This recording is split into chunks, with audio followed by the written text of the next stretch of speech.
শেখ হাসিনা জয়সহ 18 জনের বিরুদ্ধে গ্রেপ্তারি পরোয়ানা।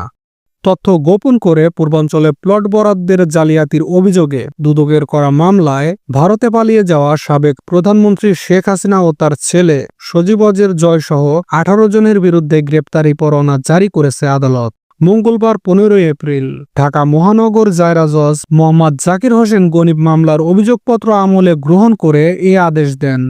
এ বিষয়ে প্রতিবেদন দাখিলের জন্য আগামী 29 এপ্রিল দিন ধার্য করা হয়েছে। এ নিয়ে দুদকের করা 6 মামলায় শেখ হাসিনার বিরুদ্ধে গ্রেপ্তারি পরোয়ানা জারি হয়েছে।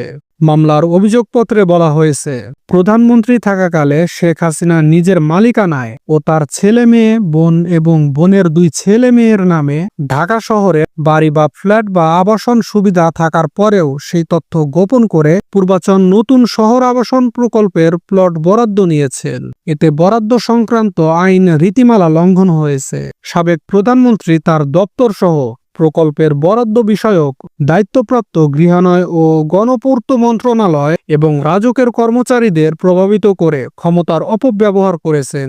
এছাড়াও এর আগে দুদকের আবেদনের পরিপ্রেক্ষিতে শেখ হাসিনা ও তার ছেলে জয় এবং মেয়ে পুতুল, বোন শেখ রেহানা ও রেহানার সন্তান রেদওয়ান ও মুজিব সিদ্দিক ও টিউলিপ রিদওয়ানা সিদ্দিকের নামে থাকা জমিসহ বাড়ি ফ্ল্যাট জব্দের আদেশ দেন একই আদালত।